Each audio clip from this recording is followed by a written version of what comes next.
The Echo Chamber, brought to you by The Holmes Report and produced by the international broadcast specialist Marketeers. Sponsored by The Bullet Group, putting you in tomorrow's conversations today.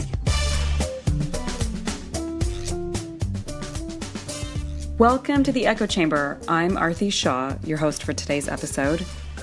So there's a huge fascination around exploring generations. Many of us can contend that we were, and perhaps continue to be, inundated with millennial analysis. Nearly everyone, I'm sure, who's listening has seen, some of the early inquiries into Generation Z. But on today's show, we are actually leaping past both of those generations and going straight to Generation Alpha.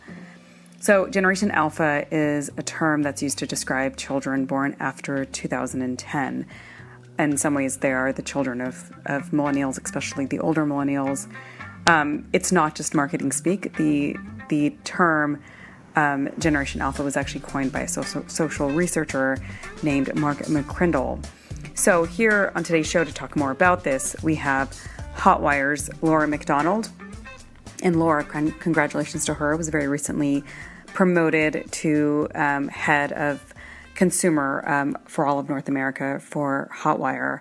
So she led some additional research that the agency did into this particular generation, which she is on the show here to talk about. Welcome to the show, Laura. Thank you. It's awesome to be here. Yeah, so Generation Alpha. And so let's clarify who Generation Alpha is exactly. So my understanding is they are the children of millennials. Yep, so it was defined by Mark McCrindle. He's an Australian researcher, and he defined it as children born after 2010. Okay. So it could be the very end of Gen Xers, Zennials as they now call it, but mainly the children of millennials. Okay. And we should distinguish between Gen Z as well, which, yes. So they were born in between They were born in the, Gen Z is like children of the millennials, so very end of the 1990s through to 2010, basically.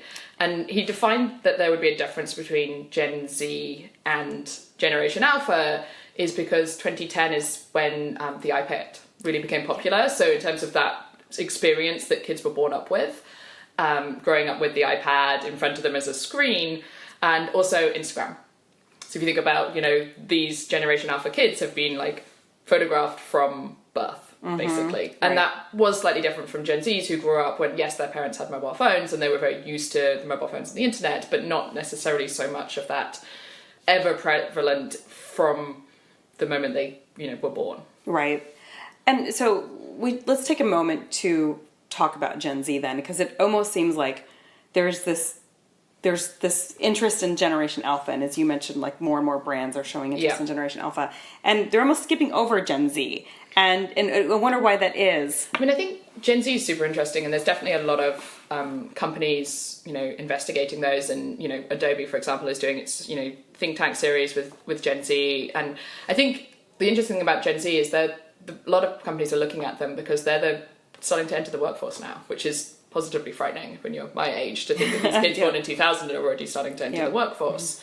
But I think there's a lot of interest in them in that kind of specific arena. I think Generation Alpha is really interesting if you think about it from a consumer brand perspective. The fact that, as our research said, and you can see the Expedia research as well, that these kids are already having such an impact on kind of purchasing decisions in the home. And as a consumer brand, you do really care about what parents are buying and that kind of stuff, and so understanding that Generation Alpha is having such an impact already is going to, I think that's why consumer brands are wow, we kind of missed the boat a little bit with Millennials and Gen Z, we better get ahead and understand Gen Alpha now because they're already having an impact. Right, and in fact I'll read out the stats that you all had. So you all I think we worked with one poll, right, and you surveyed 8,000 millennial parents around the world, right, with children between 4 and 9, and found that 65% of these parents said that the habits of their children influenced their last purchase. And what was really staggering was this number bounced to 81% amongst U.S. millennial parents. Yeah. So can you give us an example of what it looks like to have your 4-year-old or your 5-year-old or your 9-year-old impact your purchasing decisions? How does that look? Yeah, I think the impact is that the parents are talking to their kids a lot more, and you can see this in the Expedia report in terms of planning where to go on destinations. I think when I was a kid, I'm the parents of baby boomers. My parents are baby boomers.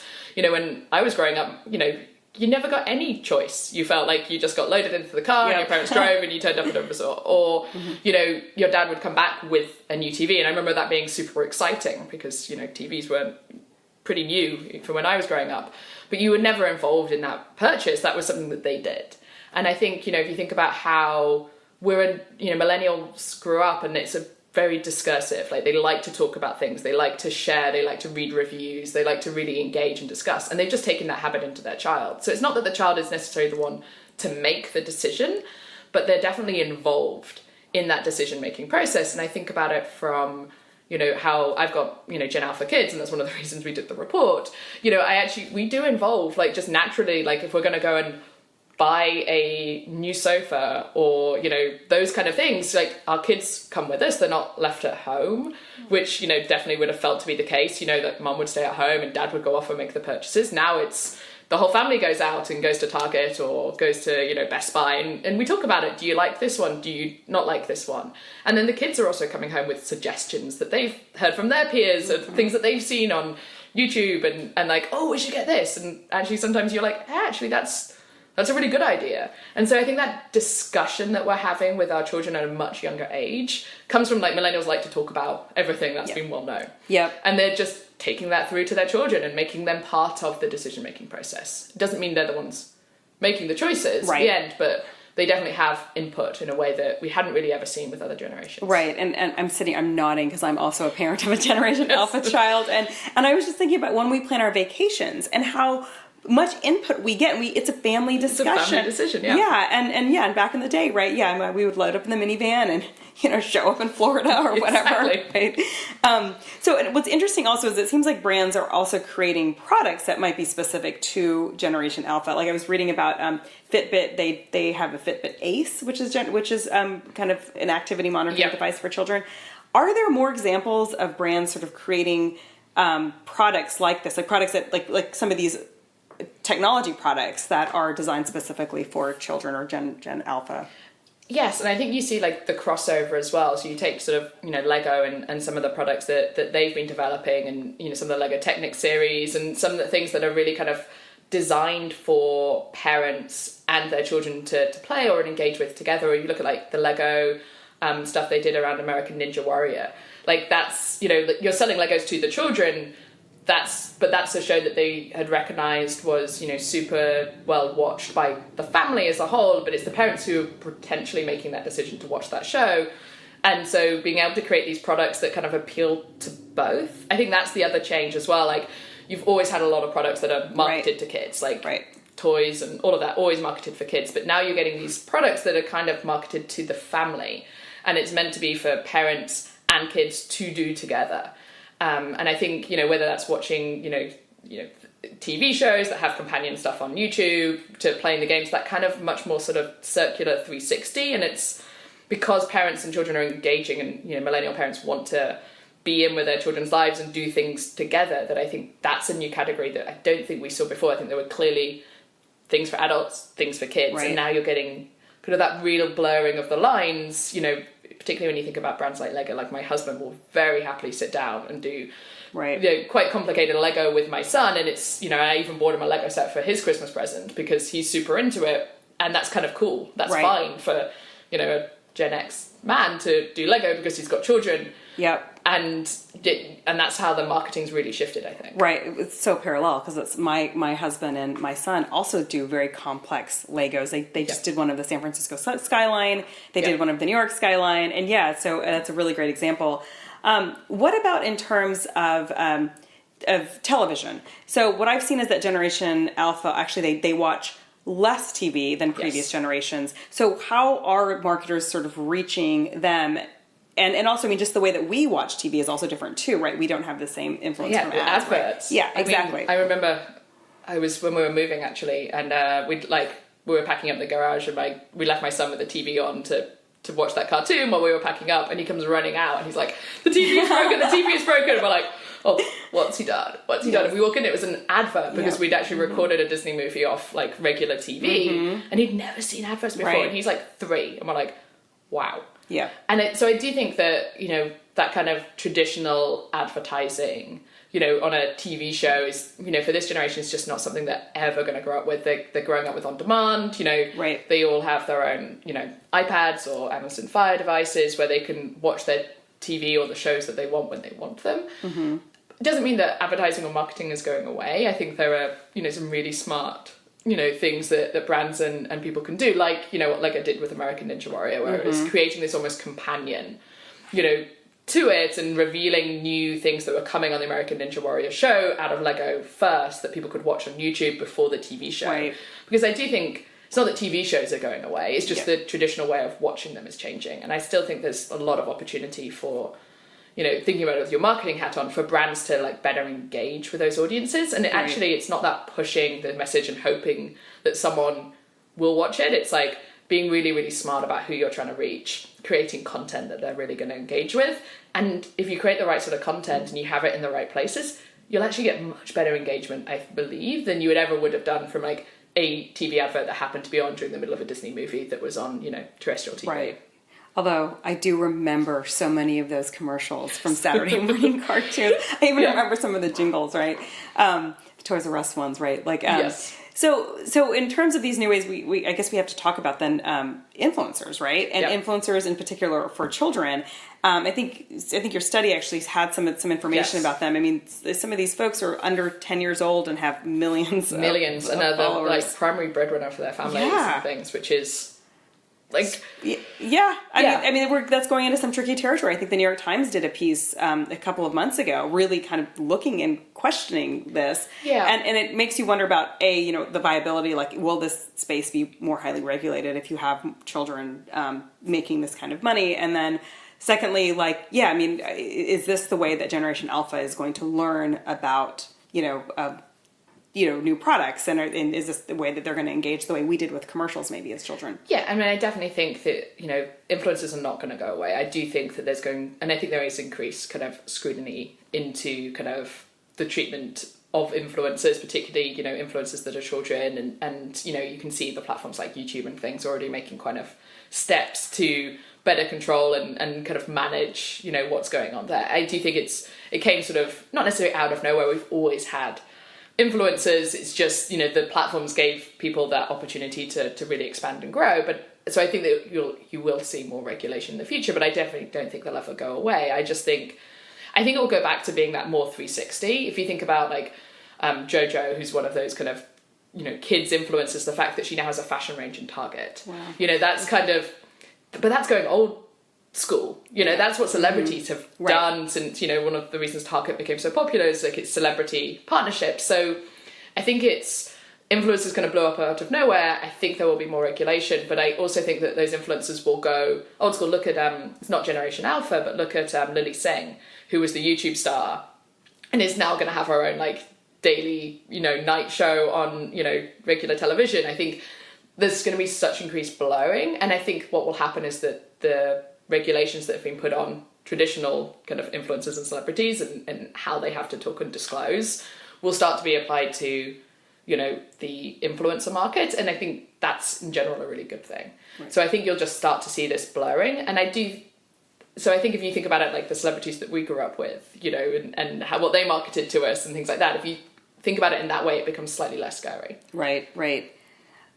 So then let's talk about AI then, right? I mean, it's like this is the generation that's growing up with, you know, Alexas or Echoes or Google Home, you know, in their living room, and they're seeing their parents engage with them. They typically love them. Yeah. Yeah, the Echo buttons. I think we talked about it when I was at the event. It's like it's one of my son's favorite games to play is Bandit Buttons with Alexa, which is crazy. Is that a game? Like, yeah, so you get these like little buttons that light up different colours. Okay. And so you buy the buttons, and they can be used as switches, so you can use them to switch on different lights and things like that. Yeah.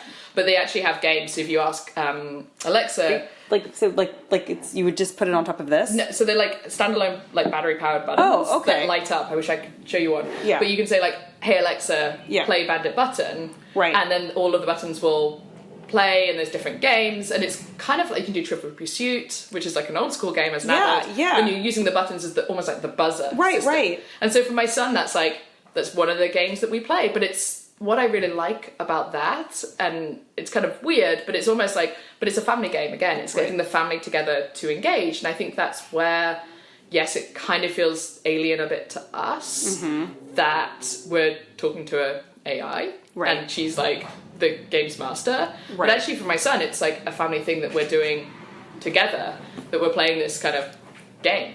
Yep. So, so, I mean, the way that my son primarily interacts with the Alexa right now is mostly like asking it music and weather. And right now, I mean, all we know is that it's like, it's collecting data, and I think we're all aware of that. Yeah. It seems unclear as to how that's going to be, like there's not as much overt marketing on there at this point, but I'm assuming that's coming. I think it doesn't need to be overt marketing though. I think that's the interesting thing. And I think it was Gary Vaynerchuk kind of did a whole thing where he asked Alexa to order him some, I think it was like, I can't remember what it was, like shave cream or something. And it didn't even say what it was, and then he gets, I think it was the Dove one that got delivered to him, and he's like, I didn't even ask for that one. They decided that, and so that's then an interesting one. It's like, how much does those big brands pay to be the one that Alexa will, or Google Home will send to you? So I think that's where I think it's going to, the beauty of those systems is it doesn't need to be overt kind of marketing anymore. It can be kind of under the radar, which has some challenges. Is that a good thing or a bad thing? Is it it's much harder from a brand point of view if dollars pay out and in that kind of respect. But then from a user point of view, from that generation alpha coming up, that sheer ease of use, the fact that you're not being bombarded with all of these different kind of shave cream options, the fact that you can get what you want, is that a bad thing? And I think there's some really nice things you can do about it in terms of building that kind of greater engagement. And I think we talk about it quite a lot in the report in terms of brands, if we're not going to be overtly marketing to the kids, and they're definitely not going to respond super well. And you can already see that with Gen Z, that they really don't respond super well to over push marketing. Then actually there's still this opportunity for brands to build a relationship with the people through these products. And I think Hellman's did one where it was like, oh, I've got these ingredients, and it's obviously not marketing to the kids at this point because grey area still, but saying like, oh, I've got these ingredients, what can I make for my dinner? And it was suggesting recipes back over, Alexa, and yes, they happen to include Hellman's mayonnaise, but I think there's some really nice ways you could be there at that point of need, when people need things. The brands can be the one to be there and support them, and could even be brave enough not to suggest their own brand or, their own products at that point. But they can build that relationship, which breeds loyalty, which means greater brand recognition, which means much higher chance of purchase in the future. And so I think the technology is almost opening up a new way of doing things where it's giving us something in return, whereas before we've always been pushed. It almost just seems like a new channel for content marketing, right? Because that's a conversation 5 years ago. It was like, the content shouldn't just be self-serving. Exactly. It should be building that relationship. Yeah, and I think, I don't know if you know Chompers. I probably mentioned it before. It's this awesome podcast. I think you mentioned it on stage. So Chompers is a podcast, and it was designed by Oral-B and Crest Kids in partnership with Gimlet Media. And basically, like, I have nothing to do with it. I just think it's phenomenal. And it's this like twice daily 2-minute podcast, which is all full of like random, designed for kids so they can listen to it while they're brushing their teeth. It's really funny. Like, it's definitely designed at that age. But as a parent, like, and you'll know, like, getting your kid to brush their teeth for 2 minutes is like, it's like holding like jelly. Like, it's impossible. But actually my son will, and he's got like adult teeth now, so I'm like really on it.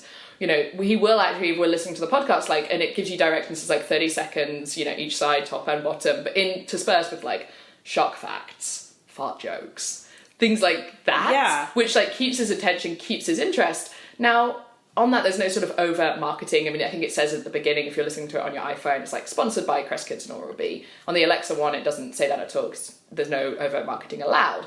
But as a parent, I read about it, which is why I introduced it. As a parent, I'm now like, this is amazing. And now, actually, my loyalty to those companies for giving me something that's making my life easier, like that point of need stuff, I'm like, I will buy Crest Kids and Oral-B so you can keep making this podcast. Right. Yeah, that's actually, I'm making a note that I will look into that. It's really good. Yes. So this leads me to my next question, and that's, So Generation Alpha, 2010 after, so these kids are 9 and under. These are really, really young kids.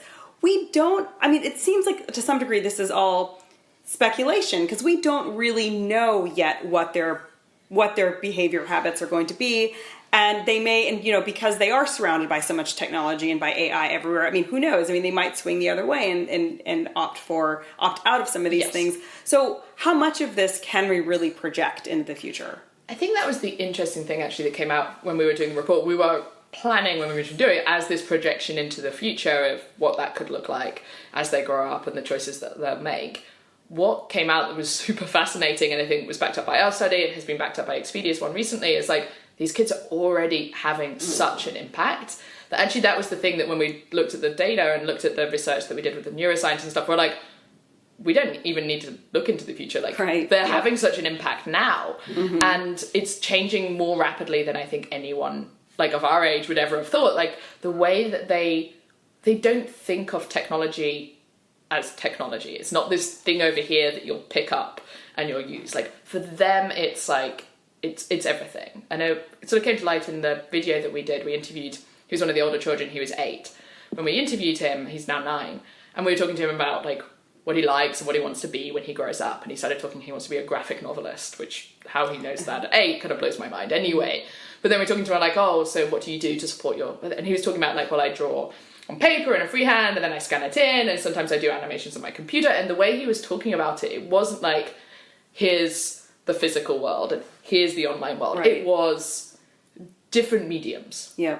But to him, he didn't distinguish between them. I think as an adult, I'm now I'm going to do this on my computer and now we're going to go and hike in the real world.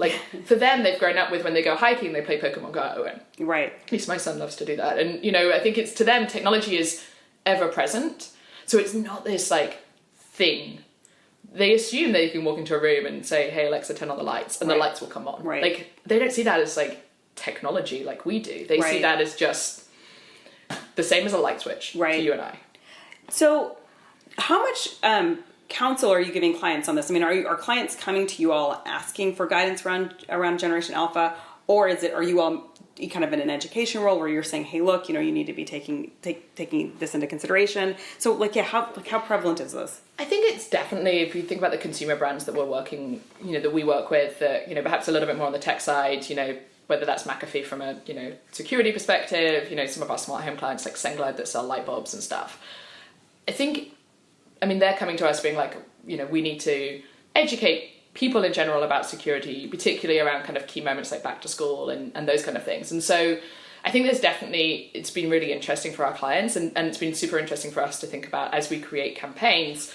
It can't be a campaign that's going to be solely focused in one area. If you're trying to reach parents, you've got to now consider not necessarily how you'll market it to Generation Alpha, but how Generation Alpha will receive that. How will they engage with it? Will they be interested in it? Will they think it's boring? Because as you think about they're now, as going back to the start of this conversation, they're part of that decision-making process. If what we do turns them off, then that's not going to be good for clients. So I think it's definitely something that people are really interested in, that we're definitely, talking to about, we're thinking about as we develop kind of campaigns that, will be, ultimately selling products to parents. That's definitely a huge consideration. Right. I think and I think as you look at kind of, more specific stuff, then, we'll definitely do it. So it's definitely something that brands are really liking, that we have this knowledge and insight and that we're baking it into our campaigns. Right. So, and I don't know if either your research or other research has actually looked into sort of the cultural and social positions. And again, these are under 9 years old, so I don't know, how firm those would be at this point. But, I'm thinking about brands and how purpose and, having, taking a point of view has become so important. And I'm wondering do we have any insight into how Generation Alpha thinks about things like gender, expectations, or even diversity, or any of these things? Do we have any insight into that? Not in the specifics, and that's definitely something we're looking at, I think, to look into now. Definitely in terms of having aligned brand values, that is really important, even to this generation. More in the way of if their brand values aren't aligned, then it's an issue, which is kind of that flip. If they don't see, and that's where we go to if we're trying to create campaigns that will reach the parents. We've got to make sure that it does align with kind of the right values for Generation Alpha, and they're not obviously necessarily massively politically savvy at this point. You know, but they think about how they're being brought up in schools in terms of, you know, more gender neutral, that kind of stuff. Like if you do a campaign now, I mean, I think you'd get slammed for it everywhere, rightly so, that was like pink for girls. Then not only would that alienate me as a parent, but that would also alienate like my daughter as well. Yeah, I mean, even just, I mean, I think about the fact that my son often says, does so-and-so feel like a boy or do they feel like a girl? And not are they a boy or a girl, right? It's do they feel like, because as my son will say, that some people may look like a girl, but they may feel like a boy. And I mean, this might be really Bay Area specific, but... I was going to say, like, my daughter's basically decided she's going to marry her best friend, who's Simone. You know, it's girl-to-girl marriage. I'm like, brilliant! You know, go for that. And maybe we are living in the Bay Area and that's kind of... She sees plenty of examples of that, and that's like totally normal to her. And like girls can do everything that boys can. It's a big mantra for, you know, everyone. But boys can do everything girls can as well, and that kind of equality. I think we're probably in a bit of a Bay Area bubble on some of that. But I do think it's important for brands to consider those things and, you know, make sure that they are aligning what they're doing with these kind of brand values that are going to be really important to Generation Alpha. And while they might not be able to articulate that, particularly at like my daughter's age of 4, like that's just going to be normal to her, and so she's going to find it very jarring if a brand tries to market to her as like, you're a girl, and therefore yes, she does love pink, but she also loves purple, and she also loves rock climbing, and she does all of these things. So if they're like, you're like pink and tutus and you're going to be a fairy when you grow up, I think she would find that quite jarring. And I think you can see brands shifting already if you look at Disney, the kind of movies and the content it's putting out, you know, Frozen and Moana and stuff. And like, yes, it's still princesses, but they're like, you know, sisters solving it for themselves. Like the prince doesn't come and rescue them, or Moana does it on her own. You know, those are the kind of messages even the brands that they're still super into. They might love princesses, but it's not a princess being saved by a guy. It's the princess solving it for themselves. Those empowerment messages are things that they're going to grow up with, and so brands do need to think about that. I mean, it's kind of amazing how quickly our culture has like accelerated in like the last decade. Things 5 to 10 years ago are outdated now, right? I mean, you start to watch them. We were, I forget, there was some movie we were watching with him, and we actually stopped it in the middle. We were just like, oh my gosh, because we liked it as children, and we had no idea how outdated some of the references and the stereotypical depictions of things. And I mean, it just seems like the world almost is moving faster now than it did. Oh, yeah, totally. I think it's not Generation Alpha, but Seth Rogen was interviewed in GQ recently, and obviously some of Seth Rogen's, you know, it's not even that far long ago, you know, that some of his movies, you know, getting pregnant, having to give up your job, and the stoner husband's going to be the one to save you. You know, now he's, you know, saying like, okay, that was funny then, and we take it for what it was, but no, I wouldn't write that now and look at now what I'm putting out, and that's 10 years old. I mean, it's like 2007. I mean, no, it's really. I mean, I almost start to look at things where they made before 2017 or after, because that seems to be this line where there was just like this awakening about certain things.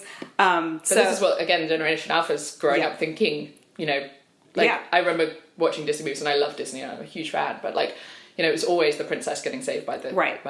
Oh, totally. And that was totally, you know, you were either a princess or you weren't, and I wasn't a princess type. So I wasn't the princess, and therefore I couldn't really engage with that. Whereas now, you know, my daughter grows up and she's watched Frozen and Moana, and she's like, I can be a princess, but I can also like sail a boat on my own, and I can do all of those things. And I'm like, yes. It's to the point where I almost wonder, like, does Generation Alpha, do they need to know some of these stories? Do they need to know the story of Cinderella or Sleeping Beauty? Like, do they need to know those stories? They're so out of date. But I don't know if they'd even be that interested. That's true. In them. You know, like definitely we have watched a couple of the old ones, and it'll be interesting to see. I haven't seen the new Aladdin yet, but I've heard it's been updated slightly.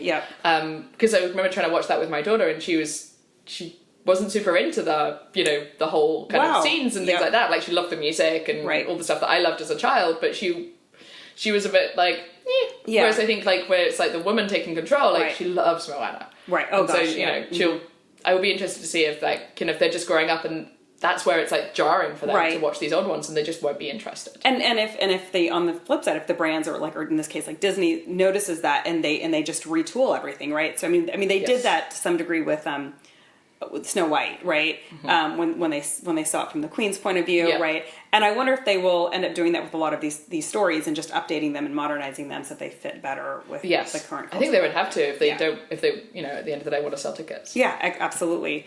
Well, we've sort of touched on this, but so what's next? Future of the research into this generation as they continue to mature? Yes, so we're working on that right now, actually, hoping to be able to release something in September, sort of later this year. Into kind of looking into some of the societal stuff, going a bit more deeper into that. Because I think it was how we've done it so far is we first looked at the generation themselves and spoke with neuroscientists and people that were working with them. And then we've looked at the parents, and now we're going to try and dig into kind of some of the other issues. Because I think it's so fascinating. I think from a brand point of view, it's incredibly interesting. And the fact that, you know, other brands are now getting involved in this discussion is amazing. But also, personally for me, you know, trying to understand my own kids a bit better. Right. Like, it's great. Yeah, I mean, it almost sounds like they're, from a societal perspective, they're going to question, like, why do we do the things? Like, right, it's not going to be a generation of, like, this is how things are done, so we keep doing it. It's going to be wait, why do we have to do it that way? Why don't we just change everything? And I think we've seen that a little bit in millennials, but I wonder if we'll see that amplified in, you know, Gen Z. I think Gen Z are, you know, very much questioning why. So we work with Adobe, as I said, and they did this Gen Z think tank, and I was listening back to some of the transcripts where they basically interviewed Gen Z, and they are so incredibly articulate and so incredibly powerful in how they're approaching the world that I definitely wasn't at 19. Yeah. You know, and just like blown away by how they're talking and what they're saying and things. And I think I could only see, you know, Generation Alpha, every generation tends to rebel a little bit about the one that came before it, or at least a couple that came before it. And so I do think that Generation Alpha will be rebelling against its millennials, and it will go a different way. But I think just the way that they see the world and how they've grown up with, you know, just technology's ever present, just the fact that, you know,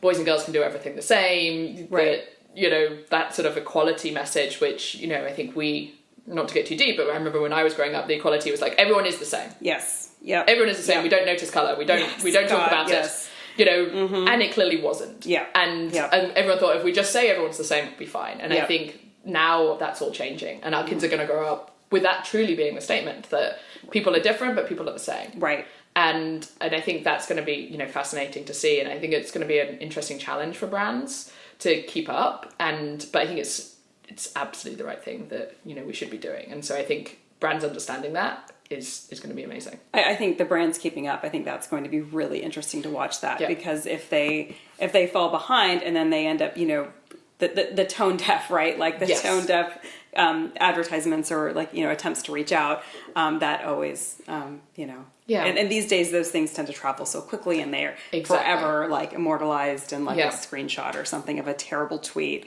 Yes.